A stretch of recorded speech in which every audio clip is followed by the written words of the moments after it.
పత్రిజీకి ప్రతిరూపం పిఎంసి, ప్రతి క్షణం సత్యదర్శనం. ఈ రోజు పత్రిజీ గారితో వారికున్న ప్రయాణాన్ని మనతో పంచుకోవడానికి మన ముందున్నారు విజయనగరం జిల్లా నెల్లిమర్ల గ్రామం బృందావనం వ్యాలీ అధినేత కుమారులు మరియు సీనియర్ పిరమిడ్ మాస్టర్ కృష్ణారెడ్డి గారు. వారితో మాట్లాడి మరిన్ని వివరాలు తెలుసుకుందాం. నమస్తే సార్. నమస్తే అండి. సార్, అసలు పత్రిజీ గారు మీ లైఫ్ లో ఎప్పుడు వచ్చారు, ఎలా వచ్చారు అనేది మాకు వివరిస్తారా సార్? నా పేరు కృష్ణారెడ్డి, ద్వారంపూడి వెంకట కృష్ణారెడ్డి. నేను నెల్లిమర్ల, విజయనగరం జిల్లా అండి. నేను ఆధ్యాత్మిక మార్గంలోకి మెయిన్ పత్రి గారితో నాకు పరిచయం అవడానికి నా తొలి గురువు మా నాన్నగారే.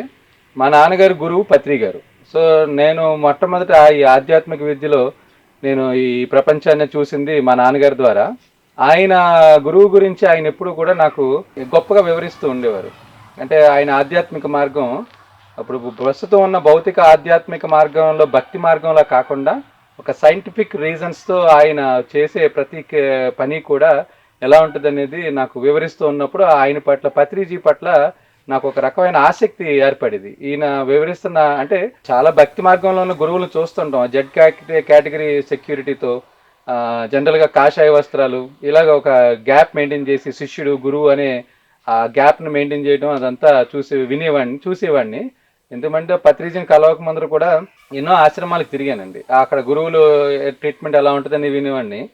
కానీ నాన్నగారు పత్రిజీ గురించి ఇంట్రడక్షన్ ఇచ్చినప్పుడు, ఆయన ఇంట్రడక్షన్ ఎలా ఉంటుందని విన్నప్పుడు కూడా చాలా ఆశ్చర్యకరంగా అనిపించేది. అంటే గురువులు అంటే ఇలా ఉండాలి కదా, ఇలా ఈ జెడ్ కేటగిరీ సెక్యూరిటీలో ఉండాలి కదా, కానీ ఆయన మరి ఏంటి అందులో కలిసిపోతున్నారంటే ఆయన సామాన్యుడా అనే క్వశ్చన్ వచ్చేది. కానీ ఆయన చెప్పే విషయాలను తీసుకుంటే అది సామాన్యంగా అనిపించేది కాదు, ఏదో డిఫరెంట్, సంథింగ్ డిఫరెంట్, ఒక కొత్త కోణం. ఆధ్యాత్మిక మార్గంలో అందరికీ అర్థమయ్యే సులువైన మార్గం, ఒకటి కొత్త కోణం కనిపించేది మాట. అయితే ఆయన కలిస్తే బాగుంటుంది అనుకునే వాళ్ళం, కానీ చాలా అవకాశం దొరకలేదు. ఆయన అంటే హైదరాబాద్ వెళ్ళి కలిసేవారు. సరే ఎప్పుడన్నా ఇక్కడికి వచ్చినప్పుడు చూద్దాం అనుకున్నప్పుడు చాలా గ్యాప్ వచ్చేసింది. అయితే ఈ గ్యాప్లో నాన్నగారు ఆయన గురించి చాలా విషయాలు, చాలా ఆయన సూచించిన గ్రంథాల గురించి, వాటి గురించి చెప్తున్నప్పుడు చాలా యాంగ్జైటీతో ఎదురు చూసేవాళ్ళం అట్లది.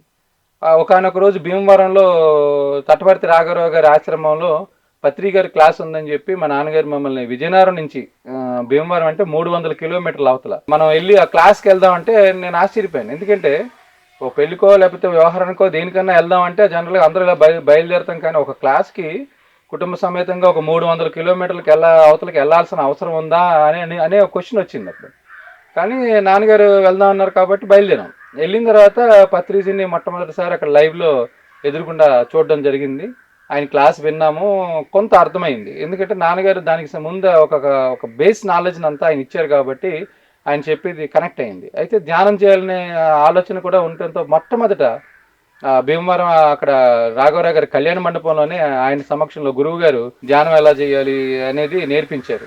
ఒక 15 నిమిషాలు ఆయన ఫ్లూట్ వాయించి ధ్యానం చేయించారు.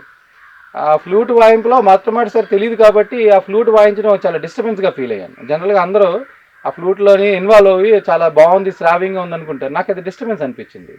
కానీ ధ్యానం అయిపోయిన తర్వాత ఆయన అడిగారు, ఎవరికైనా ఏమైనా అనుభవాలు వచ్చినాయా అని. అసలు నేను ఒక రకమైన ట్రాన్స్కి గురయ్యాను, కానీ అది అనుభవానికి కూడా నాకు తెలియదు, అది చెప్పాలని కూడా తెలియదు. అది కామ్గా ఉండిపోయాను. అది అనుభవానికి కూడా గుర్తించలేనిటువంటి స్థితి, ఎందుకంటే మొట్టమొదటిసారి చేస్తున్నాం కాబట్టి. కానీ తర్వాత ఆ ఫ్లూట్ వాయించడం అనే దాంట్లో ఒక బయట అట్మాస్ఫియర్ నుంచి, మన బయట వాతావరణం నుంచి వస్తున్న డిస్టర్బెన్సెస్ని కవర్ చేసి ఒక శ్రావ్యమైన సంగీతాన్ని వినిపిస్తూ మన మూడ్ని మార్చి మనసుని శూన్యం చేయడానికి అది ఉపయోగపడుతుంది అనేది గమనించినప్పుడు ఒక అద్భుతమైన ప్రక్రియగా అది అనిపించింది. అలాగే ధ్యానం నేర్చుకుని దాన్ని మెల్లిమెల్లిగా సాధన మొదలుపెట్టాం. కానీ ఇంచుమించు సుమారు ధ్యాన సాధన చేసిన 10 సంవత్సరాల వరకు కూడా ఆ ధ్యానం అంటే ఏంటో పూర్తిగా డెప్త్ అనేది అనుభవించలేకపోయానండి. అంటే ఆ మనసును శూన్యం ఎందుకు చేసుకోవాలి, నిర్మలంగా ఎందుకు చేసుకోవాలి, నిశ్చలంగా ఎందుకు చేసుకోవాలి, ఆ నిర్మలత్వం అనేది వస్తే మనం ఏం పొందుతాం అనేది అర్థం కాలేదు. కానీ ఏదో ఉంది ఆ మాటల్లోని, ఆ చేతల్లోని ఏదో సంథింగ్ డిఫరెంట్ ఉంది. సో మనం నాన్నగారి ద్వారా నాకు ఆయన వేసిన బీజము అది వృక్షంగా మారడానికి ఒక 10 సంవత్సరాలు గురువు సాంగత్యంలో అది సంభవం అవుతుంది అనేది, ఏ రకమైన అనుభవం రాకపోయినా ఆయన చేస్తున్న యాక్టివిటీస్కి ఇంప్రెస్ అయ్యి ఆయన వెనకాల ఫాలో అయ్యాం అనమాట. అయితే చిన్న చిన్న అనుభవాలు వచ్చి కానీ దాని నుంచి మనం ఎసెన్స్ ఎలా తీసుకోవాలనేది అర్థమయ్యేది కాదు. కానీ తర్వాత అసలు జీవితం అంటే ఏంటి, అసలు ఏం చేయాలి అసలు భూమి మీదకి వచ్చిన తర్వాత, అసలు ఐఏఎస్ స్థాయి మేధాశక్తి ఉన్న మనిషి ఆయన జీవిత చరిత్ర కొంత చదివినప్పుడు ఐఏఎస్ వైపు వెళ్ళి లేకపోతే ఒక హోదా లేకపోతే ఒక బిజినెస్ చేసి ఉంటే అంత స్థాయి మనిషి, కొన్ని కోట్లు సంపాదించే మనిషి ఎందుకు అదంతా వదిలేసి ఒక రూపాయి సంపాదన లేకుండా నిత్యం ఎవరి కోసమో భూమి మీద ఉన్న సాటి మానవులందరికీ కూడా ఒక గొప్ప ఆధ్యాత్మిక జ్ఞానాన్ని అందించాలని ఆయన నిరంతరం సుమారు 25 సంవత్సరాలు ఆయన చేసిన ప్రయాణాన్ని తలుచుకుంటే దేనికోసం ఈ తపనంతా అసలు ఆయన పడుతుంది, ఎవరి కోసం పడుతున్నారు, ఆయనకి ఏమైనా దీంట్లో వస్తుందా, పోనీ ఒక క్లాస్కి ఇంతైనా వసూలు చేస్తున్నారా, డబ్బులు తీసుకుంటున్నారా, ఎప్పుడు చూసినా చాలా సింపుల్గా ఒక లాల్చీ వేసుకుని ఒక సూట్లు అలాంటివి ఏమి కాకుండా ఒక ప్రొఫెషనల్ టీం అలాంటిది కాకుండా ఏమి మీరు అన్నట్టు ఆ Z+ కేటగిరీ సెక్యూరిటీ లేకుండా మనం ఒక రకంగా చూసుకుంటే రాముల వారికి కానీ కృష్ణుల వారికి కానీ వీళ్ళెవరికి కూడా ఎలాంటి Z+ కేటగిరీ సెక్యూరిటీ లేదండి. అందరూ కూడా కలిసిపోయారు మానవులతోనే, మానవత్వం అదే అంటే హ్యుమానిటీగా ఉన్నారు వాళ్ళు. దేవుళ్ళు అయినా సరే వారు ఎప్పుడు కూడా మేము దేవుళ్ళం వీళ్ళు వేరు అని చూపించలేదు.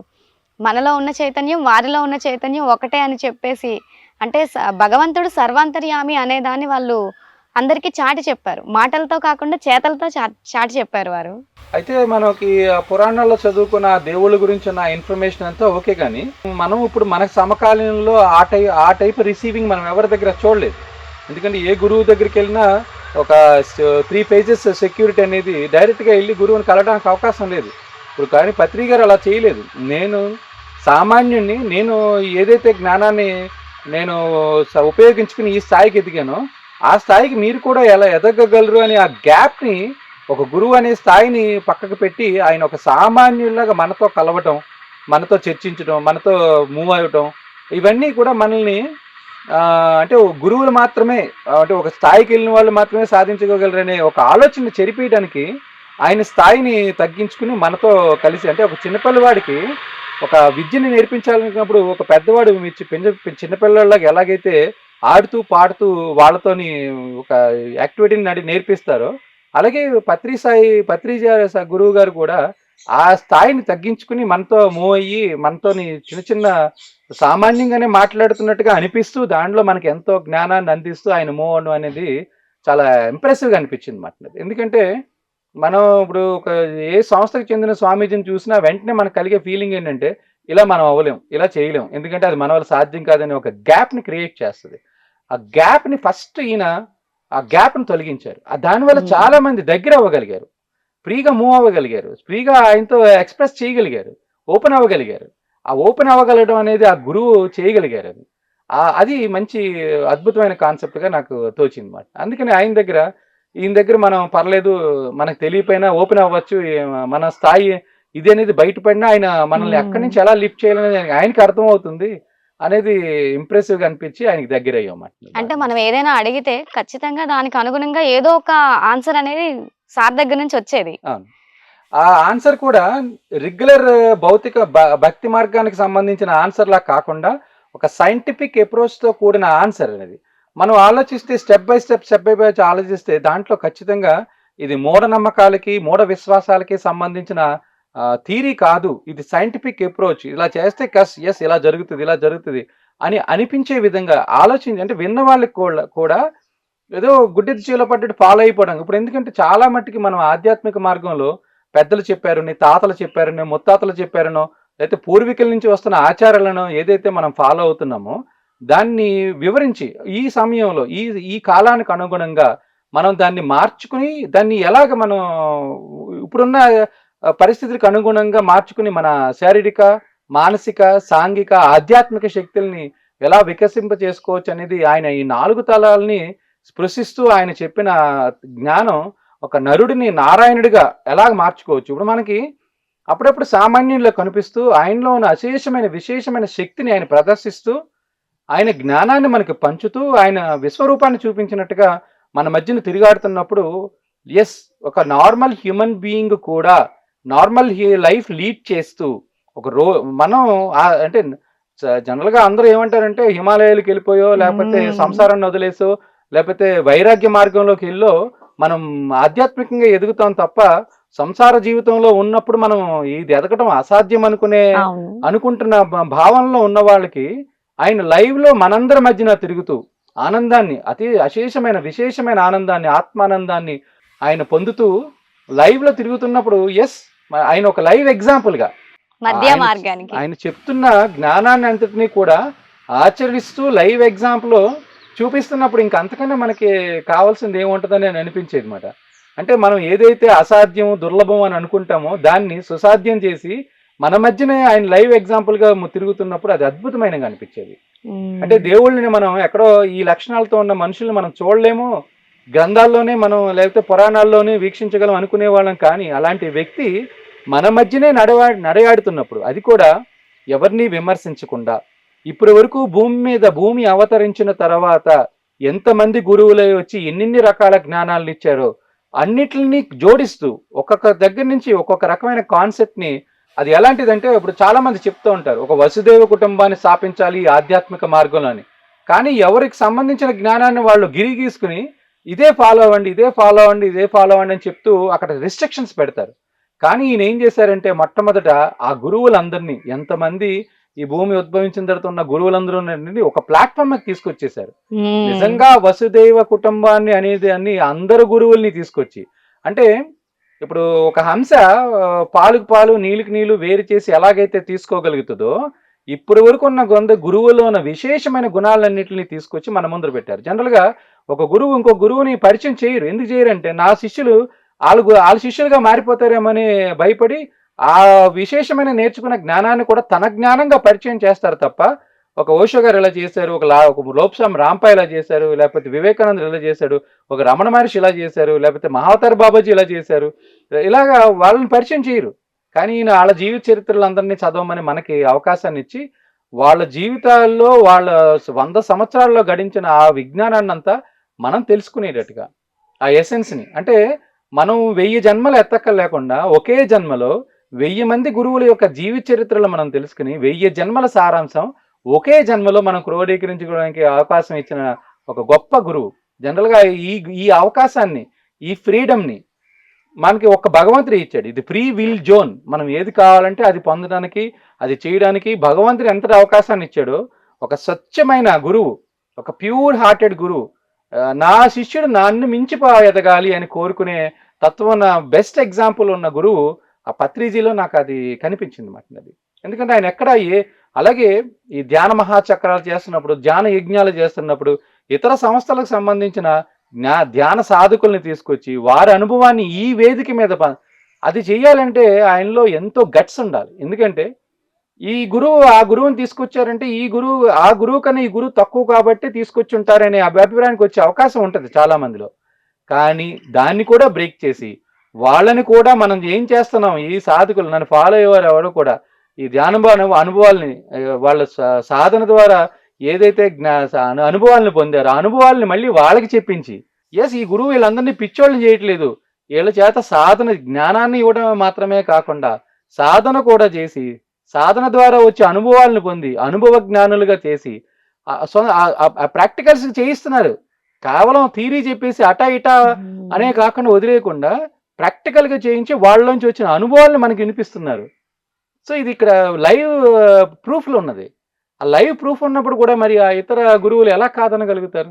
అలాంటి వీళ్ళందరినీ జోడించి ఒక వేదిక తీసుకొచ్చి చేయడం అనేది ఒక గొప్ప అద్భుతమైన ప్రక్రియ. అంటే భూమి మీద దేవుళ్ళు అంటే దేవతలని మనం ఎవరైతే అంటున్నామో వాళ్ళందరూ భూమి మీద ఎలాంటి మార్పులు సంభవించాలని చూస్తున్నారో అన్ని ఆధ్యాత్మిక సంస్థలని క్రోడీకరించాలి, ఆ పనిని పత్రి గారు చేస్తున్నట్టు నాకు అనిపించింది మాట. చాలా సులభంగా కూడా చేసేసారు మనందరికీ.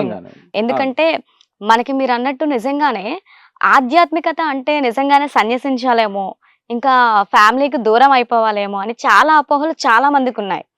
అందుకే చాలా మంది ఎక్కువగా దేవుళ్ళని ధ్యానాలు పూజలు అంటే ఒక మోతాదు వరకు మనల్ని యాక్సెప్ట్ చేస్తారేమో, కానీ అది దాటితే వీడెక్కడ బ్రహ్మచారి అయిపోతాడేమో, వీడే హిమాలయాలకు వెళ్ళిపోతారేమో అని చెప్పి తీసుకొచ్చి పెళ్లిళ్ళు చేస్తూ ఉంటారండి. అంటే ఆధ్యాత్మికత నుంచి పక్కదారి పట్టించాలంటే పెళ్లి అనేది ఒక మార్గం అన్నట్టుగా.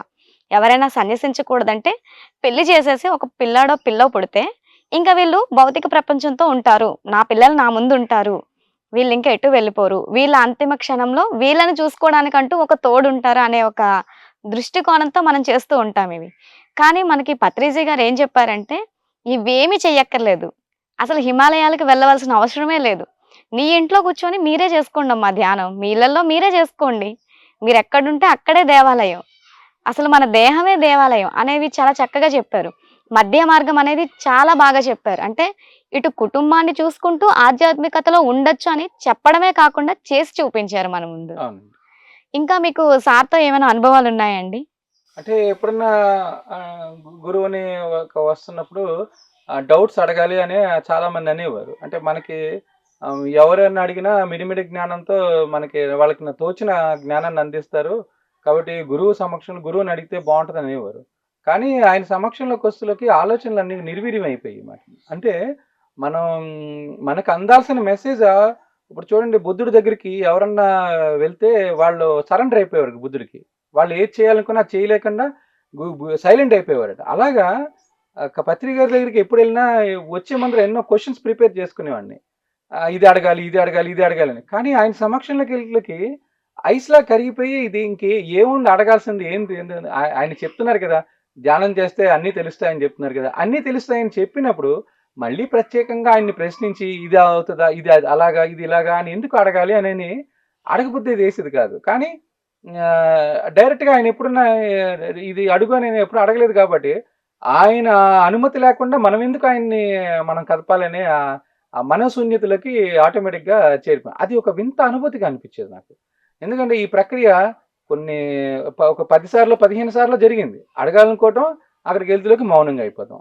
అసలు మౌనంగా అయిపోయినప్పుడు నాకనిపిచ్చేది, ఎప్పుడైతే మనం మౌనంగా ఉంటామో సరైన సమాధానం వస్తది. మన లాజిక్ బ్రెయిన్ ఉపయోగించి మనం అక్కడ క్వెషన్ చేస్తున్నంత సేపు మనకి ఏదోదేదో అందుతూ ఉంటది. ఎందుకంటే మనం ఒక ఫిక్స్ అయిపోయి దాన్ని ఇది రావాలి, రాబట్టుకోవాలని ఎదురు చూస్తుంటాం కాబట్టి మనకు అదే అర్థం అవుతుంటది.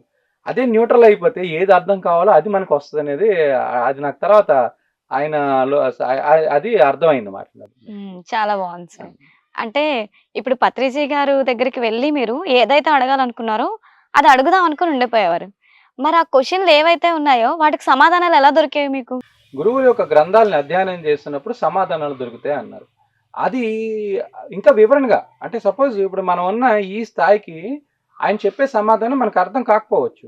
కానీ ఒక గ్రంథాన్ని మనం ఒక గురువు యొక్క జీవితాన్ని అధ్యయనం చేయటం మొదలుపెట్టినప్పుడు మనం ఆ గురువు యొక్క ఫ్రీక్వెన్సీలోకి వెళ్తాం. ఎందుకంటే ఒక గురువు యొక్క ఆరాలోకి మనం ఎప్పుడైతే ఎంటర్ అవుతామో మన ఆరా మారిపోతుంది. అప్పుడు వాళ్ళు చెప్పేది మనం అర్థం చేసుకునే స్థాయికి మన ఫ్రీక్వెన్సీ చేరుకుంటది.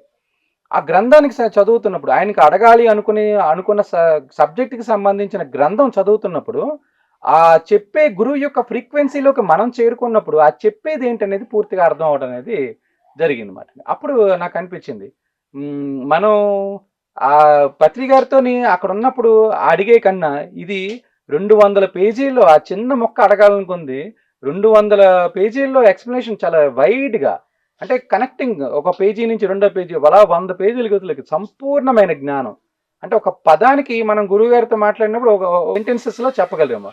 కానీ ఒక గ్రంథం 200 పేజీలలో మనకి అది వివరించినప్పుడు ఇంకా నెక్స్ట్ క్వెషన్ దానికి సంబంధించి ఎట్టి పరిస్థితుల్లో జీవితంలో మళ్ళీ పొరపాటును కూడా మనకు ఉత్పన్నం కాదు. ఎందుకంటే దానికి సంబంధించిన సమూలమైన జ్ఞానాన్ని ఆ పుస్తకంలో మనం పొందడం జరుగుతుంది.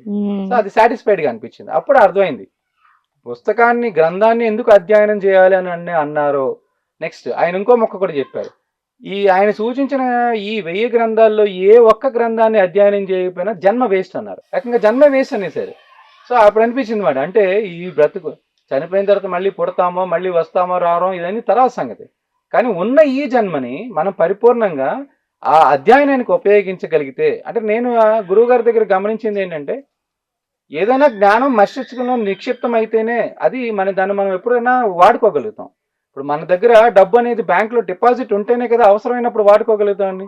అసలు లేకపోతే వాడుకోలేం. అలాగా ప్రీ లోడెడ్ నాలెడ్జ్ని మనం కొన్ని టాపిక్స్ని మనం ఉంచుకున్నప్పుడే మనకి ఏదైనా సమస్య వచ్చినప్పుడు ఆ సమస్యకి మనం ఏంటి అని క్వశ్చన్ చేసుకున్నప్పుడు ఆ ప్రీలోడెడ్ టాపిక్ వచ్చినప్పుడు దాన్ని మాన్యువల్ గా తీసుకుని ఫాలో అయిపోయే అవకాశం ఉంటుంది. మీరు అలా ఏమైనా డౌన్లోడ్ చేసుకున్నారా సార్? నేను గురువు గారి దగ్గర అలాగా ఒక అంశాన్ని రీసెర్చ్ చేసింది ఏంటంటే, నాకు ఒకానొక టైంలో ఫస్ట్‌లో ఏదో ధ్యానం మీద అవగాహన లేకపోయినా ఏదో మంచి చెప్తున్నారు నాన్నగారి ద్వారా, అలాగే గురుగారి ద్వారా, అలాగే చుట్టూ ఉన్న గురువుల ద్వారా ధ్యానం, ధ్యానం, ధ్యానం అంటున్నారు. ధ్యాన ప్రచారం అంటున్నారు. ధ్యానం అంటున్నారు. కాబట్టి ధ్యానం సాధన చేస్తున్నాం. అయితే నాకు సరిగ్గా కుదిరేది కాదు. కొంతమంది 2 గంటలు చేస్తున్నాను, 3 గంటలు చేస్తున్నాను అని చెప్పేటప్పటికి నాలో టెన్షన్ వచ్చేసేది. ఏది 5 సంవత్సరాలైనా, 6 సంవత్సరాలైనా అన్ని గంటలకు రీచ్ అవ్వలేకపోతున్నాం అంటే మనం సరిగ్గా చేయట్లేదేమో! సరే గురువుగారు 10 మందిలో ఉంటే కొట్టుతారేమో సమాధానం చెప్పినప్పుడు అదే ఎక్కడన్నా ఎలోన్‌గా ఉన్నప్పుడు అని చెప్పి ఒక కార్‌లో జర్నీ చేస్తున్నప్పుడు ఆయన ఎదర్ సీట్‌లో కూర్చున్నాను. నేను వెనకాల సీట్‌లో కూర్చున్నాను. తనడానికి వీలు కాదు కదా! అని చెప్పి డేర్ చేసి అప్పుడు అప్పుడు తిట్టినా డ్రైవర్ ఉంటారు. ఆయనున్నారు. నేనున్నాను. ఇంకెవరు వింటారు? అనుకుని సాహసం చేసి ఆయన్ని అడిగాను. నాకు ధ్యానం సరిగ్గా కుదరట్లేదు. ఏం చేయమంటారండి అంటే, ధ్యాన ప్రచారం చేయన్నారు. నాకక్కడ మైండ్ బ్లాంక్ అయిపోయింది. ఎందుకంటే ధ్యానమే కుదరట్లేదు. నేను ఎలాంటి కాన్సెప్ట్ ఆలోచించేవాడినంటే ఏదైనా ఆచరిస్తేనే చెప్పాలి తప్ప, ఆచరించింది చెప్పకూడదు. కానీ ఆయనేమో నాకక్కడ పెద్ద పరీక్ష పెట్టారు. నేను సరిగ్గా చేయలేని దాని గురించి నేను 10 మందికి చెప్పమన్నారు. ఇదో నాకు విచిత్రమైన సంఘటన. కనెక్షన్ లేదేమో అనిపించింది. కానీ మళ్ళీ తర్వాత తర్వాత ఆలోచించినప్పుడు గురువు చెప్పే దాంట్లో ఒక అర్థం, పరమార్థం లేకుండా ఎట్టి పరిస్థితుల్లో గురువు మనకు చెప్పరు. కాబట్టి ధ్యాన ప్రచారం అన్నారు. ఈ ధ్యాన ప్రచారంలో మనం కూడా ఏమన్నా వచ్చిన 4 ముక్కలు ఏదో చెప్తూ వెళ్దాము. పోనీ 4 ముక్కలొస్తే 4 చెప్దాము. అది కూడా ఆయనిచ్చిన సూచనే. నేనన్నాను ధ్యానం గురించి చెప్పడానికి నాకు పెద్ద జ్ఞానం తెలీదండి అంటే ఆయన ఒకటి అడిగారు. "నీకు ధ్యానం చేయడం వచ్చా?" ధ్యానం చేయడం వచ్చు కాదు. ఆ ధ్యానం చేయడం ఎలా చేయాలో నేర్పిస్తే చాలు. ఇది ఇది కూడా తెలియనోళ్ళు కొన్ని కోట్ల మంది ఉన్నారని చెప్పారాయన. అప్పుడు కరెక్టే అనిపించింది. ఈ మొక్క చెప్దాం 4 మొక్కలు. చేతుల్లో చేతులు పెట్టుకొని, కాళ్ళల్లో కాళ్ళు పెట్టుకొని, కళ్ళు మూసుకొని శ్వాసను ఈ 4 మొక్కలు చెప్తే చాలు కదా! అదే ధ్యానం కదా! అని అనిపించి అదే చేద్దాం అని చెప్పి, ఆ ప్రయాణంలో అలాగా ఒక్కొక్కళ్ళకి చెప్తూ మెల్లిగా 4 మొక్కలు చెప్పిన తర్వాత 6 మొక్కలు, 6 మొక్కలు చెప్పిన తర్వాత 10 మొక్కలు, 10 మొక్కలు చెప్పి 20 మొక్కలు. అలాగ ఏమైందంటే ఆఖరికి ఒక రోజంతా క్లాస్ చేయగలిగినంత జ్ఞానాన్ని మెల్లిమెల్లిగా స్టెప్ బై స్టెప్ గడించినప్పుడు, నాకు ఒకరోజు ఒక స్పార్క్ లాగా అనిపించిందన్నమాట. ఈ జ్ఞానాన్ని ఇలాగా చెప్తూ ఉన్నప్పుడు మనలో ఉన్న అంతరాత్మ యాక్టివేట్ అవుతదనేది నాకు అర్థమైంది. ఎందుకంటే మనం చెప్తున్నది ఇలా చేయాలి, అలా చేయాలి, అలా చేస్తే బావుంటదని సూచించిన ఆ సూచనలన్నీ ఎవరికి చెప్తున్నామంటే మళ్ళీ మనకే. మన అంతరాత్మ యాక్టివేట్ అవుతది. ఎప్పుడు మనం తప్పు చేస్తా ఉంటామో అప్పుడు మన అంతరాత్మ మనల్ని "నువ్వు అందరికీ ఇన్ని చెప్పావు గదా! నువ్వేం చేస్తున్నావు?" అని ప్రశ్నిస్తది. అలా ప్రశ్నించినప్పుడు ఎవరైనా బయట వ్యక్తులు ప్రశ్నిస్తే తట్టుకోగలం కానీ అత్యంత దారుణమైన పరిస్థితి ఏంటంటే మన అంతరాత్మ మనల్ని ప్రశ్నించడం. నిన్ను నువ్వు మోసం చేసుకోకంటారు. ప్రపంచాన్ని మోసం చేయగలిగినా నిన్ను నువ్వు మోసం చేసుకోకూడదంటారు. అలాగే నిన్ను నువ్వు మోసం చేసుకునే సిట్యుయేషన్ ఎదురైనప్పుడు ఎలా ఉంటదనేది ఆ teaching is the best way to learn అనే కాన్సెప్ట్‌లో గురువుగారు చెప్పిన ఆ మొక్క అక్కడ నాకు కనెక్ట్ అయింది. ఓహో! గురువుగారు ప్రచారం ఎందుకు చేయమన్నారంటే రోజుకి 2 గంటలు ధ్యానం చేయండి. ఒక గంట సజ్జన సాంగత్యం చేయండి. ఒక గంట స్వాధ్యాయం చేయండి అని చెప్పి మనం చెప్తూ ఉంటాము. అది మనం చేయనప్పుడు మనల్ని గుచ్చుతూ ఉంటది. అప్పుడు ఆ గుచ్చుతున్న దాన్ని సాటిస్ఫై చేయడం కోసమైనా మనం దాన్ని ఆచరించడం మొదలుపెడతాం. సో 100 పాయింట్లు చెప్పి టన్నుకు జ్ఞానాన్ని నింపుకునే కన్నా ఔన్సు ఆచరణ అనేది ఎంత గొప్పగా మనలో ఆ మార్పు తీసుకొస్తదనేది ముందు మ్యాటర్ ఉండాలి. అది నాకు అక్కడ అర్థమైందన్నమాట. సో హ్మ్. అక్కడ ఐ ఫెల్ట్ గురువు ఏది చెప్పినా ఒక లాజిక్ ఉంటది. మనకి ఈ క్షణంలో అర్థం కాకపోయినా దాని డెప్త్ నాలెడ్జ్ ఎక్కడో ఇమిడి ఉంటది. ఆ సమయం వచ్చినప్పుడు మనం అది గ్రహించగలుగుతాం అనేది నాకు ఆ రోజు గురువుగారు చెప్పిన ఆ సందేశంలో నాకు అర్థమైందన్నమాట అది. చాలా బావుంది సార్. అది. పత్రిజీ గారు మీ ఇంటికి రావడం, ఆ సందర్భంలో సారు స్వయం హస్తాలతో వారే వండి వడ్డించడం అనేది జరిగింది. అవును. అలాంటప్పుడు మీకేమైనా అనుభవాలున్నాయా సార్‌తో? జనరల్‌గా వంట అనేది ఆడవాళ్ళకి సంబంధించింది మాత్రమే మగవాళ్ళకి మనం ముట్టుకోకూడదని అనుకుంటామండి. కానీ ఒక నలభీమ పాకం అనేది యాక్చువల్‌గా మగవాళ్ళు చేసినదే.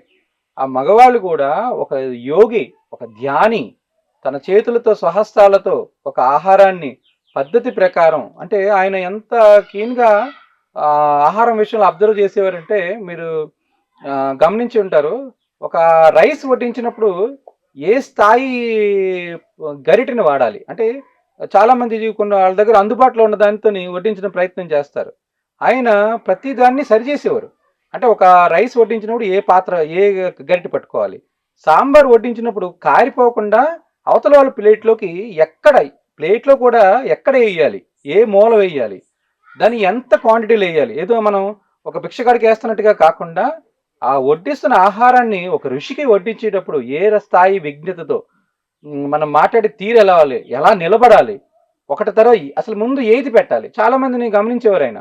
ముందు కర్రీ తీసుకొచ్చి వేసేవారు, ఆ తర్వాత రైస్ తీసుకొచ్చి వేసేవారు, తర్వాత ఇంకొక ఐటమ్ లాస్ట్లో ఏదైనా ముందు వేయాల్సిన ఐటమ్ లాస్ట్లో వేసేవారు అన్నమాట. కొంతమంది ముందు సాల్ట్ వేసేవారు. లైక్ అలాగా అంటే వడ్డించే విధానంలో కూడా ముందు ఏది వడ్డించాలి, తర్వాత ఏది వడ్డించాలి, ఎంతెంత వడ్డించాలి, ఎలా వడ్డించాలి, ఎవరికి వడ్డించాలి ముందు, ఇవన్నీ కూడా అంటే చాలా చూసే వాళ్ళకి చాలా సిల్లీగా అనిపించవచ్చు. ఏంటి తినడం కూడా నేర్పిస్తారా, లేకపోతే వడ్డించడం కూడా నేర్పిస్తారా అని అనిపించవచ్చు. కానీ ప్రతి విషయాన్ని మనం ఒక పద్ధతి ప్రకారం చేయడంలో ఒక ప్రక్రియ అనేది ఉంటుంది, ఇమిడి ఉంటుంది. దాని వెనక దాన్ని ఖచ్చితంగా ఏదో ఒక రహస్యం ఉండే ఆ, ఉంటది. ఎందుకంటే మనం ఏదైతే ఏ ఆలోచనలతో అయితే వండుతామో అవును అదే మనం అవుతాం. అవును అలాగే ఇది నిదర్శనం అని చెప్పడానికి మనకు కొన్ని కథలు కూడా ఉన్నాయి. గాంధీజీ అవునండి గారి కథ కూడా ఉంది మనకి. అవునండి కాబట్టి ఇది కొట్టి మీరన్నట్టుగా తినడం కూడా నేర్పిస్తారా అని మామూలుగా తీసుకునే వాళ్ళకి ఇది ఓకే గానీ, దీని వెనకాతల ఉన్న సైంటిఫిక్ రీజన్స్ కూడా తెలిసే వాళ్ళకి వాళ్ళకి తెలుస్తుంది దీని తాలూకా అవును గొప్పతనం ఏంటనేది. అవునండి. ఆయన వండేది దాంట్లో కూడా రెసిపీలో ఎక్కువ మసాలాలు వేసి దాన్ని ఎక్కువ అంటే రకరకాలుగా మార్చేసి మసి చేసి పెట్టేవారు కాదు. లైవ్‌నెస్ ఉండేది ఎక్కువ కూడా. ఆయన ఏది కుక్ చేసినా చాలా సార్లు విన్నాను. మెయిన్‌గా లేడీస్‌కి, జెంట్స్‌కి కూడా మెడిటేటర్స్‌కి ఫుడ్ కుకింగ్ సెషన్స్ ఆయన స్టార్ట్ చేయమని చెప్పి శివప్ప గారికి ఆయన సూచించడం జరిగిందనేది విన్నాను. ఎందుకంటే ఆహారమే ఔషధంగా మారాలంటే, ఆహారంలో ఉన్న చైతన్యాన్ని శరీరంలోకి ప్రవేశింపజేయాలంటే దాన్ని మార్చేసి, వేపించేసి, మసి చేసేసి ఇస్తే దాని ఎనర్జీ బాడీలోకి వెళ్ళిన తర్వాత మనకు ఉపయోగపడేది 10%, 20% తప్ప 100% అది ఉపయోగపడదు. సో, వండడానికి కూడా వండే విధానం, ఒక ప్రక్రియని ఆయన మనకి సూచించడం అనేది ఒక గురువు ప్రతి అంశాన్ని ఎంత డెప్త్‌గా టచ్ చేస్తూ యాక్చువల్‌గా ఆయన ఒక ఎన్సైక్లోపీడియా ఆయన. ఆయనలోనే ఉన్న ప్రతి చర్యని మనం గమనించగలిగితే ప్రతి దాంట్లోంచి కూడా ఒక గొప్ప మెసేజ్ అనేది మనకు అందుతుంది. అది ఎలా ఉంటదంటే ఒక గ్రంథాలయంలోకి మనం ఎళ్లి అన్ని దుమ్ము పట్టున్నాయి, పాత పుస్తకాలు అనుకుని ఎలాగైతే మనం భ్రమల్లోకెళ్తామో, ఆ పాత పుస్తకాల్లో పాత జ్ఞానం, విశేషమైన జ్ఞానం, పురాణ అంటే ఎంత డెప్త్ నాలెడ్జ్ ఉంటదనేది మనం అధ్యయనం చేసినప్పుడే. మన దగ్గర 1000 పుస్తకాలు ఉన్నంత మాత్రాన, 1000 గ్రంథాలు ఉన్నంత మాత్రాన మనం జ్ఞానం అయిపోం. ఒక్కొక్క గ్రంథంలోని ఒక్కొక్క అంశాన్ని మనం అధ్యయనం చేసినప్పుడే మనం అవుతాం అనేది ఆయన కూడా అంత స్థాయి వ్యక్తి కూడా నేను సుమారు 1000 గ్రంథాలని అధ్యయనం చేశానని నేను చెప్పినప్పుడు ఆశ్చర్యపోయాం. ఒక మనిషి 1000 గ్రంథాలను అధ్యయనం చేయడం సాధ్యమా? ఎందుకంటే ఒక పుస్తకం, ఒక గ్రంథాన్ని తీసుకొని మనం చదువుతున్నప్పుడు కనీసం వారం రోజులో, నెల రోజులో, 2 నెలల్లో పట్టేది నేను చదువుతున్నప్పుడు. లేదు ఒక్కొక్కసారి అయితే 6 మాసాలు కూడా పట్టేది. అలాంటిది మనం మన జీవిత కాలంలో సంవత్సరానికి 2 పుస్తకాలు చదివితే ఒక 50 ఏళ్ళు బ్రతికితే కనుక ఒక 100 పుస్తకాలు చదవచ్చు. సంవత్సరానికి 2 పుస్తకాలు. లేదా నెలకో పుస్తకం చదివితే సంవత్సరానికి 12 పుస్తకాలు తీసుకుంటే ఒక 50 ఏళ్ళు పెడితే ఒక 200, 300, 400 చదవచ్చు. కానీ 1000 పుస్తకాలు ఎలా అవుతాయి అని ఆలోచించినప్పుడు రోబో సినిమా చూసినప్పుడు నాకు అర్థమైంది. వివేకానందుడు ఒక గ్రంథాలయంలోకి వెళ్ళి ఒక పుస్తకాన్ని పట్టుకుని కరెక్ట్‌గా గంటన్నరలో మళ్ళీ తిరిగి లైబ్రరీకి ఇచ్చేస్తే లైబ్రరీయన్ అన్నాడట, "ఏంటి నాతో హాస్యం చేస్తున్నావా? నువ్వు ఈ పుస్తకాన్ని ఇప్పుడే పట్టుకెళ్ళు, అది ఎవరికైనా చదవడానికి వారం రోజులు పడుతుంది. నువ్వు ఆ గంటన్నరలో పట్టుకొచ్చేసావంటే" ఆయన చెప్తాడట. నాకు ఈ పుస్తకంలో ఏ పేజీలో ఏ మ్యాటర్ ఉందో అడగండి నేను చెప్తానంటే ఆయన ఇది ఏదో నన్ను ఆడుకోవడానికి వచ్చాడు అనుకుని ఒక 95 పేజీలో ఉన్న మ్యాటర్ని అడిగితే ఆయన చెప్పగలిగినప్పుడు ఆయన ఆశ్చర్యపోయాడు. అలాగా గురువు గారు పత్రి గారు 1,00,000 పుస్తకాలు నేను చదివానని చెప్పినప్పుడు ఫస్ట్‌లో నేను నమ్మలేదు కానీ ఒక పరిపూర్ణమైన మన మానసిక వికాసం పొందిన మనిషి ఒక పుస్తకంలో ఉన్న ఎసెన్స్‌ని తీసుకోవడం అది it's a matter of minutes, hours అంతే. అంతకుమించి వాళ్ళకి సమయం అవసరం లేదు. మన అప్పుడు అనిపించింది యెస్ ఆయన సూచించిన 1000 గ్రంథాలని మనం ప్రయత్నం చేస్తే ఈ జన్మలోనే మనం అధ్యయనం చేయొచ్చు అని అనిపించింది. అయితే ఇక్కడ ఆయన మెయిన్ సూచించిందంటే చదవడం వేరు, అధ్యయనం చేయడం వేరు. చదవడం అంటే కంప్లీట్ చేయడం. నేను ఈ బుక్ కంప్లీట్ చేసేసాను. కానీ అధ్యయనంలో ఒక్కొక్క పేజీలో ఒక్కొక్క పదాన్ని తీసుకుని దాని డెప్త్‌లోకి వెళ్ళగలిగితే అది అధ్యయనం అంటారు. దాని సారాంశాన్ని, ఎసెన్స్‌ని 200 పేజీలు మనం దేనికోసం చదువుతామంటే ఒక మొక్క, ఒక పదం దాన్ని శోధించడానికి, శోషించడానికి ఆ పదమే మన జీవితాన్ని మారుస్తుంది. అది నాకు అర్థమైంది మాట. అది అప్పుడు కానించి డెప్త్‌గా ప్రతి పదాన్ని అండర్‌లైన్ చేసుకుని గురువుగారు కూడా చాలా సార్లు గమనించాను. నోట్స్ రాస్తున్నప్పుడు ఆయన కొన్ని పదాలను అండర్‌లైన్ చేసేవారు. ఆ అండర్‌లైన్ చేసిన పదాలని మళ్ళీ ఆయన ఎడిటింగ్ చేసుకుని ఆయన స్క్రిప్ట్ తయారు చేసుకునేవారు. అది నాకు చాలా విశేషంగా అనిపించింది. ఓకే. అంత స్థాయికి వెళ్ళిపోయినా ఇంకొకళ్ళ పుస్తకాలు చదువుతూ ఉండేవారు. ఎప్పుడు చూసినా ఎక్కడ చూసినా ఒక పుస్తకం ఖాళీగా ఉన్న సమయంలో ధ్యానులందరితో మాట్లాడడం అయిపోతే ఆ పుస్తకం చూసుకుని కూర్చునేవారు. అది ప్రతిరోజు ఎర్లీ మార్నింగ్ ఆయన పుస్తకాన్ని అధ్యయనం చేయడం చూశాను. అంతటి స్థాయి వ్యక్తే ఆ జ్ఞానాలను అధ్యయనం చేస్తుంటే మనం ఏ పాటి, మనం ఎక్కడున్నాం, మనం ఎన్ని చేయాలి అనే క్వశ్చన్స్ వచ్చినప్పుడు ఆయన్ని రోల్ మోడల్గా తీసుకుని ఫాలో అయ్యేవాడినమాట. అది చాలా బాగుందండి. మీరు పత్రిజీ గారు రాసిన ఏ పుస్తకాలు చదివారు? నేను తులసీదళం పార్ట్ 1 చదివానండి. ఆ తులసీదళం పార్ట్ 1లో ఆయన దళం అంటేనే అది ఒక సంజీవిని. ఆ తులసి దళాన్ని స్వీకరిస్తే మనలో ఎన్నో అద్భుతాలు జరుగుతాయి. అలాగే తులసి దళంలో ఒక్కొక్క టాపిక్ అంటే వినాయకుడి గురించి, కుమారస్వామి గురించి, ఆంజనేయ స్వామి గురించి, ఒక దుర్గాదేవి గురించి, ఒక వెంకటేశ్వర స్వామి గురించి, అసలు దేవుళ్ళ యొక్క తత్వాన్ని ఒక్క పేజీలో మొత్తం సారాంశాన్ని వాళ్ళ జన్మ రహస్యం ఏంటనేది వివరించి ఒక్క పుస్తకంలోనే అనేకమైన జ్ఞానాలకు సంబంధించిన వివరణ ఇవ్వడం అనేది ఒక అద్భుత ప్రక్రియగా అనిపించింది. ఎందుకంటే జనరల్గా ఒక టాపిక్ ఎంచుకుంటే ఆ టాపిక్ పుస్తకం అంతా నడుస్తుంది. కానీ ఒకే పుస్తకంలో 100 మంది గురువుల యొక్క టాపిక్లని ఆయన 2 ముక్కల్లో కట్టే కొట్టే తెచ్చా అని వివరించడం అనేది చాలా అద్భుతమైన ప్రక్రియగా అనిపించింది మాట అది. అలాగే వాక్క్షేత్రం గురించి మన నోట్లోంచి వచ్చే మాట నుదుటి మీద రాత అని చెప్పారు ఆయన గురువు గారు పత్రి గారు. నోటిలోని మాట నుదుటి మీద రాత ఎలా అవుతుంది అసలు అని. అది జనరల్గా బ్రహ్మ రాస్తాడంటాం మన నుదుటి రాత. కానీ మన నోట్లోని మాట మన నుదుటి రాతను ఎలా రాస్తుంది అనేది ఆయన్ని గమనించినప్పుడు అది నాకు అర్థమైంది. అంటే మనం మాట్లాడే మాట మనలో నలుగురితో కలపడం కానీ, మన మాట నలుగురితో దూరం చేయడం కానీ, మన మాట ఒకరిని ప్రభావితం చేయడం కానీ, మన మాట ఒకరిని కుంచుకుపోయేలా చేయడం కానీ ఎలా జరుగుతుంది అనేది ఆయన స్వయంగా మాట్లాడినప్పుడు ఒక వ్యక్తిని ప్రోత్సహించే విధానంలో ఆయన మాట తీరు, ఆయన గౌరవించే తీరు, ఇతరులని గౌరవించే తీరు, ఇతరుల్ని సంబోధించే తీరు, ఆయన అందుకనే అనేవారు కదా దేవుళ్ళు నా నా నా my dear God's, my dear friends and my dear core creators అని. ఆ సంబోధన ఇతర వ్యక్తిలో ఒక చైతన్యాన్ని ప్రేరేపిస్తుంది. ఆయన మనల్ని గుర్తించేటప్పటికి మనలో ఉన్న చైతన్యాన్ని మనం యాక్టివేట్ చేసుకునే స్థాయికి మనం ఒక్కసారి పులకిస్తుంది ఆయన పదజాలం. అంటే ఆ శక్తి వాక్క్షేత్రంలో ఎంత ఉందనేది ఆయన లైవ్లో మనకి చూపించారు. ఆయన సంబోధించే ఆ ప్రతి పదము మనలోని చైతన్యాన్ని ప్రేరేపించలేనప్పుడు లైవ్ ఎగ్జాంపుల్. జస్ట్ మాటకి మంత్రంగా మారడం అంటే ఇదేనేమో, ఒక మాటతో ఆయన మన శక్తిని ప్రేరేపించడం అద్భుతమైన ప్రక్రియగా అనిపించేది మాకు. చాలా బాగుంది. మనకి పెద్దలు కూడా అంటుంటారు, కత్తికి పోటు కన్నా నోటి మాట అనేది ఎంతో గాయాన్ని చేస్తుంది అని. అది నిజంగా చాలా మందికి తెలీదు. ఒక మాట అనేసి మనం వెళ్ళిపోతాం. కానీ మనం అన్న ఒక్క మాట వాళ్ళ జీవితంలోని, వాళ్ళ మానసిక స్థితి పైన ఎంత ప్రభావం చూపుతుందనేది అది అనుభవించిన వాళ్ళకే తెలుస్తుంది. అది పత్రిజీ గారు మనకు ఎంతో చక్కగా వివరించారు. ఎప్పుడు కూడా వాక్క్షేత్రం అనేది అంటే నోటిలోని మాట అనేది చాలా చక్కగా శుద్ధిగా రావాలి. అది ఎప్పుడు కూడా అంటే మీరు చెప్పినట్టుగా ఎదుటి వారిని ప్రభావితం చేసేటట్టు ఉండాలి. అది మనం ఇచ్చే ఒక మాట అనేది కష్టాల్లో ఉన్న వాళ్ళని ఆ కష్టం నుంచి బయట పడేసేటట్టయినా ఉండాలి, లేదా ఆ కష్టాన్ని ఎదుర్కొనే శక్తినైనా వాళ్ళకి ఇవ్వాలి. చాలా మంది అనుకుంటారు సహాయం అంటే మనం డబ్బు సహాయం చేస్తేనే సహాయమేమో అని. కాదండి, మనం ఒక కష్టాల్లో ఉన్నప్పుడు ఒక మనిషి మనకిచ్చే ధైర్యం కూడా ఎంతో గొప్ప శక్తిని ఇస్తుంది మనకి. నీకేం కాదు, ఇలా చేసుకో అని ఒక సలహా. మన ముందున్న మార్గం మనకి ఏ రకంగా వెళ్ళాలని తెలియనప్పుడు ఈ రకంగా వెళ్ళు అని చెప్పడం కూడా చాలా గొప్ప విషయం అండి. అది పత్రిజీ గారు మన అందరికీ కూడా చాలా చక్కగా చెప్పారు. చాలా మందికి చాలా రకాల మార్గాలు అంటే ఎవరి సమస్యకు తగ్గట్టుగా వారికి ఒక మార్గ నిర్దేశనాన్ని అంటూ చూపించి వెళ్ళిపోయారు. చాలా అద్భుతంగా ఉంటుంది సార్ సార్థ జర్నీ అనేది. ఇప్పుడు మీరు చెప్పిన ఎవరికి తగ్గట్టుగా జ్ఞానాన్ని వాళ్ళకి అందించేవారు. బుద్ధుడు కూడా సేమ్ ప్రక్రియ చేసేవాడు. అలాగా లైవ్ లో ఇప్పుడు సార్తో ఎవరన్నా మాట్లాడుతున్నప్పుడు ఏదన్నా ప్రాజెక్ట్ చేస్తాను సార్ అని వస్తే చెయ్యండి అనేవారు. ఇంకొకరు ఎవరైనా వెళ్ళి ఈ ప్రాజెక్ట్ చేస్తాను సార్ అంటే నేను సంసారాన్ని అంటే ఫర్ ఎగ్జాంపుల్ నేను కుటుంబాన్ని వదిలేసి నేను ఆధ్యాత్మిక ప్రపంచంలోకి దిగిపోతున్నాను సార్, సాధనలోకి వెళ్ళిపోతానంటే కొంతమందికి వద్దు, నీకు అది అసలు చేయొద్దు, ఎట్టి పరిస్థితులు నువ్వు ఇలాగే ఉండనేవారు.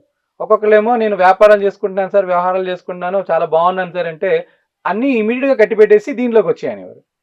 ఆయన సమాధానం విన్నప్పుడు ఇతరులు బయట ఉన్నవాడికి ఏంటంటే మతిపోయేది. వాళ్ళు వస్తేనేమో ఇలా అన్నారు, వీళ్ళు వస్తున్నారు, కానీ యాక్చువల్గా అందరూ దీంట్లోకి రావాలి కదా. ఆయన ఏంటి ఒక్కొక్కరికి ఒక్కొక్కలా సమాధానం చెప్తున్నారు. ఎవరికి అంటే ఆ కీలు ఎరిగి మందు వేయటం ట్రీట్మెంట్ చేయాలంటారు కదా, జబ్బు ఎరిగి మందు ట్రీట్మెంట్. ఎవరికి ఏది అవసరమో దాన్ని మాత్రమే సూచించేవారు తప్ప ఇది ఆధ్యాత్మిక ప్రపంచంలో ఇలాగే ఫాలో అవ్వాలని ఒక ఫిక్స్డ్ థియరీని ఆయన ఏమీ పెట్టుకోలేదు. ఫ్లెక్సిబుల్గా అంటే ఒక మనిషి డబ్బు చూస్తేనే నెక్స్ట్ లెవెల్కి వెళ్తాడు, జ్ఞానోదయాన్ని పొందుతాడు. ఒక మనిషి డబ్బు చూస్తే మళ్ళీ ఎట్టి పరిస్థితుల్లో పొరపాటును కూడా జీవితంలోకి రాడు, మామూలు ఆధ్యాత్మిక జీవితంలోకి రాడు. అతను డబ్బు చూడాల్సిన అవసరం లేదు. అలాగే ఒక మనిషికి కొన్ని అనుభవాలు కావాలి. ఆ అనుభవాలు కావాలి కాబట్టి అతను వెళ్ళమనేవారు. ఒక మనిషికి ఆయన అనుభవం వెళ్ళాల్సిన అవసరం లేదు. మేబీ ఆయనకి ఇప్పుడు అంటారు కదండి, ఒక గురువు శిష్యుడి యొక్క జన్మ పరంపరనంతా చూడగలుగుతాడండి. చూడగలిగి తనకి ఏం కావాలో దాన్ని మాత్రమే సూచిస్తాడండి. అందుకని మనకేమనిపిస్తుంది, వాళ్ళకి ఎస్ అన్నారు, నాకు నో అన్నారు, వాళ్ళ పట్ల పక్షపాతాన్ని చూపిస్తున్నారు అని మనం భ్రమిస్తూ ఉంటాం. ఒక్కొక్కరిని ఒక్కొక్కలా ట్రీట్ చేస్తున్నారు అనుకుంటాం. వాళ్ళనేమో గుర్తిస్తున్నారు, నన్ను గుర్తించట్లేదు, నన్ను అసలు ఒక శిష్యుడిగానే స్వీకరించట్లేదు అనుకుంటాం. కొంతమందిని గురువు వదిలేస్తేనే ఎదుగుతారు, కొంతమందిని పట్టుకుని తిప్పితేనే ఎదుగుతుంటారు. కాబట్టి గురువుకు తెలుసు ఏ శిష్యుడిని పట్టుకోవాలి, ఏ శిష్యుడిని వదిలేస్తే ఎదుగుతాడని. కానీ చాలా మంది అనుకునేవారు ఏంటి అంటే, ఆయన ఒక్కొక్కరిని ఒక్కొక్కలా ట్రీట్ చేస్తారు అనుకునేవాళ్ళు. అది వాళ్ళ శిష్యుడి యొక్క మేలు కోరే చేసేవారు అనేది తర్వాత అర్థమైంది. వాళ్ళు చాలా కాలం, ఇంచుమించు సుమారు 10 సంవత్సరాలు 20 సంవత్సరాలు అయిపోయిన తర్వాత, ఆ రోజు నన్ను ఆ గురువు అలా వదిలేయబట్టే నేను ఈ రోజు ఈ సంస్థను స్థాపించి ఈ స్థితిలోకి వచ్చాను అని అన్నవాళ్ళు చాలా మంది ఉన్నారు. అలా వదలకుండా ఆయన చుట్టే తిప్పుకుని ఉంటే వాళ్ళ యొక్క సొంత జ్ఞానం అనేది బయటకు వచ్చేది కాదు. వాళ్ళు అక్కడే ఉండిపోయేవారు, వాళ్ళు అక్కడే సేవలు చేసుకునేవారు. వాళ్ళు నన్ను ఒక రకమైన కసి, ఒక రకమైన తపన, ఒక రకమైన సాధన వాళ్ళలో బయటకు వచ్చేది ఉండేది కాదు. అది ఆ ట్రీట్మెంట్ తెలుసు గురువుకి. అది పత్రి గారు పరిపూర్ణంగా మనకి అందించారు. అంటే పూర్వం ఋషులు మునులు ఆశ్రమాల్లో ఉండేవారు, వాళ్ళని కలవాలి, ఆ జ్ఞానాన్ని పుచ్చుకోవాలి, ఆ సాధన ఏంటో తెలుసుకోవాలంటే జీవితాన్ని పక్కన పెట్టి, సామాన్య భౌతిక జీవితాన్ని పక్కన పెట్టి అన్నీ వదిలేసుకుని ఒక 1000 మంది ప్రయత్నం చేస్తే ఒక్కరు చేరుకోగలిగారు వారు. కానీ ఈయన 1000 మంది మధ్యకి వచ్చేసి అలా ఏది వదలాల్సిన అవసరం లేదు, అన్నీ చేసుకుంటేనే. అంటే జనరల్గా సన్యాస మార్గాన్ని ఎంచుకోండి అంటే ఇప్పుడున్న మానవ జాతి మానవాళికి మేబీ 1,00,000లో ఒకడో, లేకపోతే 10 లక్షల్లో ఒకడో, లేకపోతే కోట్లో ఒక్కడే రాగలరు. కానీ ఆయన సూచించిన మార్గంలోకి అందరూ రాగలరు. అందుకనే ఈ పత్రిజీ సూచించిన ఈ సంసారంలో నిర్వాణం అనే మార్గాన్ని అందరూ ఆచరించదగ్గ మార్గం. సన్యాసం తీసుకుని చేయాల్సిన అవసరం లేదు. ఒక్కొక్కరికి న్యాచురల్గా అనిపిస్తుంది, వాళ్ళు ఎవరు అడగక్కర్లే, వాళ్ళు సన్యాసం తీసుకోవచ్చు.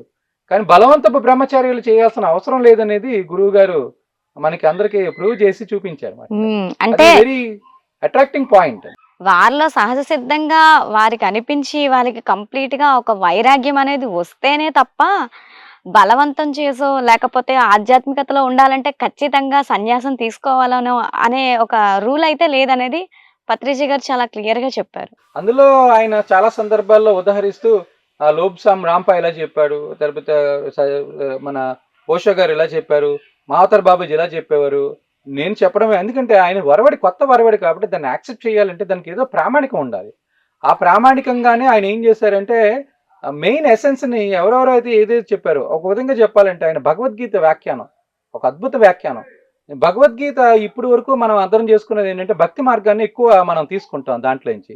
అంటే ఒక నామస్మరణ చేస్తేనో, ఒక జపం చేస్తేనో, ఒక స్తోత్రం చేస్తేనో మనకి మనలో ఉన్న దివ్య శక్తులన్నీ జాగృతం అవుతాయి అనేది మనం కానీ భగవద్గీతలో ఉన్న ప్రతి శ్లోకాన్ని ఆధ్యాత్మిక కోణంలో విశ్లేషణిస్తూ దాన్ని సింప్లిఫై చేసేసారు. అంటే మనం ప్రక్రియలు అవలంబించిన ఇతరేతర ప్రక్రియలు ఫైనల్గా ధ్యాన మార్గంకి వస్తేనే అది పరిపూర్ణం అవుతుంది తప్ప భక్తి మార్గంలోనో, జ్ఞాన మార్గంలోనో, లేకపోతే కర్మయోగంలోనో మనం అక్కడ సాధించేది కాదు. ధ్యాన యోగంలోనే మనం అది ఫైనల్ అల్టిమేట్ స్టేజ్. దేవుళ్ళందరూ చేసిన ప్రక్రియ ఇదే అని చెప్పి డైరెక్ట్గా ఆయన మనల్ని ఆ కోర్సు ఆ జ్ఞానాన్ని మనకి అందించడం అనేది ఒక మనందరి జీవితాల్లో ఒక విధంగా చెప్పాలంటే, ఇప్పుడు ఈ ధ్యాన ప్రపంచంలో ఉన్న ధ్యానులందరూ కూడా ఎన్నో జన్మలు తపించి సరైన జ్ఞానం కోసం, సరైన గురువు కోసం వెతుకుతుంటే దొరికిన ఈ గురువు పత్రిజీ గారు అనేది. ఎందుకంటే ఆయనతో పాటు ఆయనలో ఒక 1000 మంది గురువుల్ని ఆయన అంగాల్లో, ఆయన జ్ఞానంలో, ఆయన థీరీలో చొప్పించి మనకు అందించారు తప్ప ఆయన ఒక్కరే నేను చెప్తున్నానని ఆయన ఎక్కడ రాలేదు. వచ్చిన వాళ్ళందరినీ సో దట్ మనం ఎక్కడ నో అంటానికి ఛాన్స్ లేదు.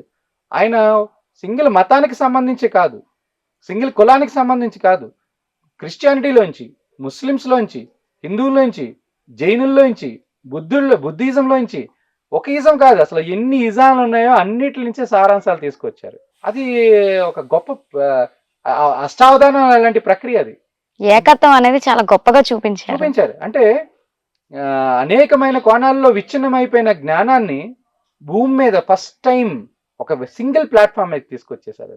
అదొక అద్భుత ప్రక్రియ అనిపించింది నాకు. అది నన్ను చాలా ఇంప్రెస్ చేసింది. మనం ఓన్లీ హిందూయిజాన్ని తీసుకుంటే క్రిస్టియన్తో గొడవాడాలి, ఓన్లీ క్రిస్టియన్ తీసుకుంటే ముస్లింతో గొడవాడాలి, కానీ అందరూ తీసుకుంటే ఎవరితో గొడవాడాలి?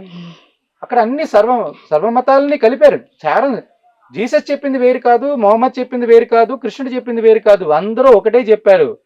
వాళ్ళెవరూ కొట్టుకోలేదు, మీరే కొట్టుకుంటున్నారు వాళ్ళ పేర్లు చెప్పుకుని. వాళ్ళెవరూ కృష్ణుడు వెళ్ళి రాముడి మీద యుద్ధం చేయలేదు, రాముడు వెళ్ళి మొహమ్మద్ ప్రవక్త మీద యుద్ధం చేయలేదు, కానీ మీరు ఫాలోవర్స్ అందరూ వెళ్ళి ఒకళ్ళు చంపుకుంటున్నారు. వాళ్ళకి లేని బాధ మీరు ఫాలోవర్స్లో మీది ఎక్కడొచ్చింది? మీలో అజ్ఞానం ఉండడం వల్లే, సరైన జ్ఞానం యొక్క లింక్ లేకపోవడం వల్లే, మీరు కేవలం ఒక జ్ఞానాన్ని మాత్రమే పరిమితంగా ఉండడం వల్ల, ఇతర జ్ఞానాలని అధ్యయనం చేయకపోవడం వల్ల, నేను తెలుసుకున్నదే గొప్ప అనుకోవడం వల్ల ఈ పరిమితుల్లో ఉండిపోయారు అనే దాన్ని మనకి విశ్లేషంగా మనకి ఆయన చూపించారు. చాలా బాగుంది సార్, మీరు అన్నది నిజమే. అంటే మనం వేరే గ్రంథాలను చదవకపోవడం వల్లే మనం ఈ అజ్ఞానంలో ఉన్నామేమో. మనం చదివిన గ్రంథాల్లో ఏదైతే ఉందో అదే గొప్ప ఏమో అనుకొని, మిగతా వాళ్ళలో ఇది లేదేమో అనుకొని మనం అనుకుంటున్నాం. కానీ అందుకేనేమో పత్రిజీ గారు మనకి అన్ని పుస్తకాలు చదవండి, అందరు గురువుల్ని చూడండి అంటే మనం వెళ్ళే వేరుగా ఉండొచ్చు. ఇప్పుడు ఒకే స్కూల్కి ఒకరు ఒక మార్గంలో రావచ్చు, ఇంకొకరు ఇంకొక మార్గంలో రావచ్చు, కానీ ఎవరైనా సరే చివరిగా చేరుకోవాల్సింది అదే స్కూల్కి. సో ఆ మార్గం అయితే మారి ఉండొచ్చేమో కానీ అందరూ చెప్పిన సారాంశం అయితే ఒకటే. ఇది మనందరికీ తెలియజేయడానికేనేమో పత్రిజీ గారు అన్ని రకాల బుక్స్ చదవండి, అందరు గురువుల దగ్గరికి వెళ్ళండి, అందరి మాటను వినండి అని చెప్పేసి అని ఉండేవారు. చాలా చక్కగా ఉంది సార్ మీ ప్రయాణం, ఎంతో అద్భుతంగా ఉంది. అంటే ఒక గురువు దగ్గర నుంచి ఎంతలా మనం అర్థం చేసుకోవచ్చు. ఒక గురువుని అంటే గురువు యొక్క కదలికలో కూడా ఎన్నో మనకు అర్థం అవుతాయి అనేది నాకు మీరు చెప్తుంటే అర్థమైంది సార్. జనరల్ గా మనకి గురువు మాటలతోనే మనం పదాలు పట్టుకొని కొన్ని నేర్చుకుంటాం, కానీ గురువుని చూస్తూ కూడా ఎన్నో నేర్చుకోవచ్చు అనేది చాలా చక్కగా చెప్పారు సార్.